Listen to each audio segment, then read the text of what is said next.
Thunder rolled across the Carpathian hills, shaking the windows of the old fortress. The villagers below crossed themselves and hurried home, whispering that the Countess was awake again.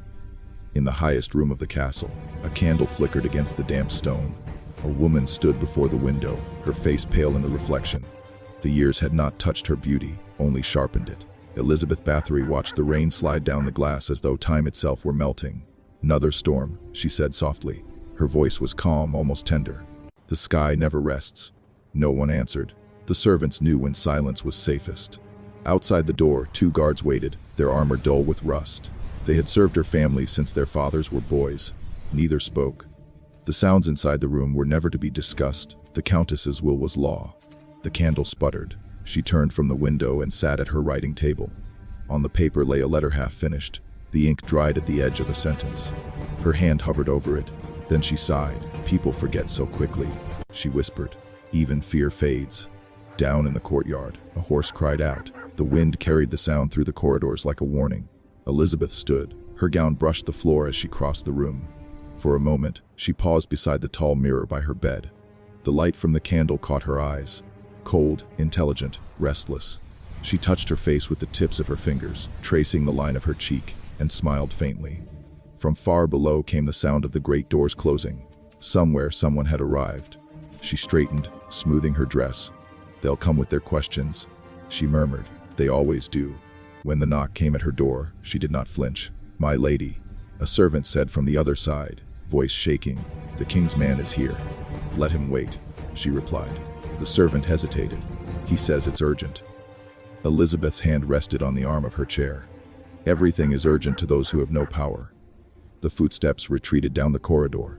She turned back to the mirror again, studying her reflection. The candle burned lower, throwing shadows across her face.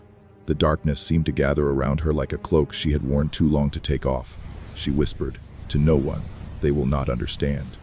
The door opened behind her. Count Thurza stepped into the room, removing his hat. The air between them was heavy with old familiarity and new suspicion. "Elizabeth," he said quietly, "you know why I'm here." She smiled. "Of course I do. You've come to judge me." He looked at her with pity and fear. "There are stories, my lady. Too many to ignore." "Stories are all we have," she replied. "When men want a reason to destroy a woman, they tell stories." He stepped closer. "People have vanished. Whole families are afraid. The king cannot turn away." Her eyes met his. "You think I care for their fear? You think I ask to be what I am?" Thunder cracked again, louder this time, shaking the walls. The candle went out, leaving only the glow of lightning. Thurza's voice was barely a whisper. "What are you, Elizabeth?" For a long moment she said nothing. Then, with a faint, tired smile, she answered, "A reflection of your world." The wind howled through the corridors. Snow began to fall that night, fine and silent, covering the paths that wound up to the castle. Down in the village, light glowed in the windows, but nobody spoke above a whisper. Rumor had grown heavier than the snow itself. A farmer told his wife he had seen soldiers on the road. Another swore he heard cries coming from the hills when the wind changed. No one went to the castle anymore. Even the tradesmen left their goods at the gate and hurried home before dusk. Inside, the grand hall was cold. The fire had burned low. Elizabeth sat in a carved chair, her hands folded in her lap. Around her the servants stood motionless, waiting for words that never came. Count Thurza entered again, bringing with him the smell of wet horses and iron. He looked at her not as an old friend now, but as a man measuring a shadow. "They will come at dawn," he said. "The king's decree is sealed." Her expression did not change. "So it begins. You could make it easy, Elizabeth. Speak to them. Let them believe you're repentant." "Repentance," she murmured, is a language men invented for fear. Thurza walked slowly across the hall, glancing at the walls lined with portraits. Ancestors staring back at him, stern and watchful. "You should have left this place when you could." "This place is mine," she said simply. "Its stones remember me better than people ever will." A sound broke the stillness, boots echoing on the stair. 2 soldiers appeared, carrying torches that made the shadows jump. Behind them came a priest, the same one who had tried to warn her years before. He looked older now, his face drawn tight. "My lady," the priest said softly, "I beg you. Tell the truth. Save your soul." Elizabeth's gaze drifted to the window, where snow pressed against the glass. "My soul was spoken for long ago," she said. "Do you think words can buy it back?" The priest bowed his head. "Then God forgive you." Thurza signaled to his men. Search every room." They scattered, boots pounding on the stone. The echo traveled up through the towers and into the hidden corridors where time had already stopped. When they returned, their faces were pale, eyes wide. One of them crossed himself without a word. Thirds had turned away, unable to speak. The air in the hall grew heavier, colder. Elizabeth rose from her chair and stepped toward him, her voice calm. "Now you see what you wanted to see. You've built your truth. Will it satisfy you?" He met her eyes. "You brought this upon yourself." "Did I?" she asked quietly. "Or did you need a monster to burn so the rest of you could sleep at night?" No one answered. The only sound was the crackle of the dying fire. At dawn, the soldiers sealed the gates and set a guard at every door. Orders came from the capital. The Countess was to be confined to her own tower until judgment was declared. As they led her up the narrow staircase, she reached out to touch the stone walls. "They're colder than before," she whispered.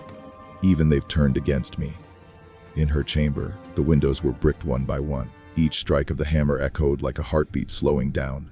Light faded until only a single shaft of it remained, falling across the floor like a blade. When the last stone was set, the door closed behind her with a hollow sound that carried through the corridors. She stood alone in the darkness and began to speak softly, as though continuing a conversation no one else could hear. "They say I sought eternity. Perhaps I did, but not the kind they think." Outside, snow kept falling, silent and endless. The years inside the tower passed quietly, measured only by the changing of the seasons.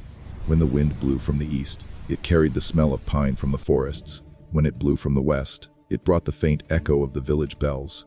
Elizabeth sat beside the narrow slit of light that served as her window. Dust floated in the beam, swirling like ghosts. She would hold her hand in that thin warmth each morning, watching how the light trembled on her skin. Sometimes she spoke to the air. Sometimes she sang the old songs her mother had taught her, the ones the servants were forbidden to hum. They said she refused food, then asked for it again. They said she wrote letters no one could read. They said, on some nights, she laughed, the guard on duty would pause outside her door and listen. There were no words he could understand, only the sound of a woman talking softly to her own memory. In the capital, her trial papers gathered dust. The crown confiscated her lands, the nobles divided what remained, and the stories began to grow. People added details, then forgot the old ones. The truth was slowly replaced by something easier to believe, a legend that could explain fear.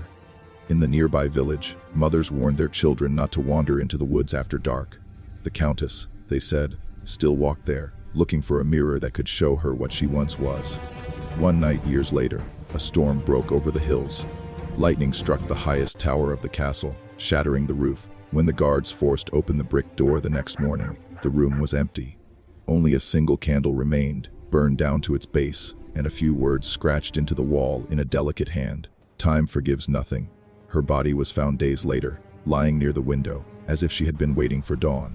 Her face was calm, untouched by fear. The priest who came to bless her remains wrote that she looked almost peaceful, like someone who had finally finished her story. Years turned to centuries. The castle fell to ruin. The name Bathory became a whisper passed from traveler to traveler, teacher to student, parent to child. Scholars argued over the truth. Some called her a monster, others a victim of politics and superstition. The line between the two faded like ink on old parchment. Even now, when the night wind crosses the Carpathian hills, the villagers say it carries a faint sound. Not a scream, not a cry, but a woman's voice, quiet and distant, repeating the same words over and over again. Beauty never dies. The camera drifts slowly through the broken halls of the castle. Moonlight slides across the stones. A single feather falls from the rafters, spinning in the air until it lands where the chair once stood. Silence. Then the narrator's voice, low and steady. Some histories are written in ink. Others are carved into the walls of the places that remember. This one never truly ended. Fade to black.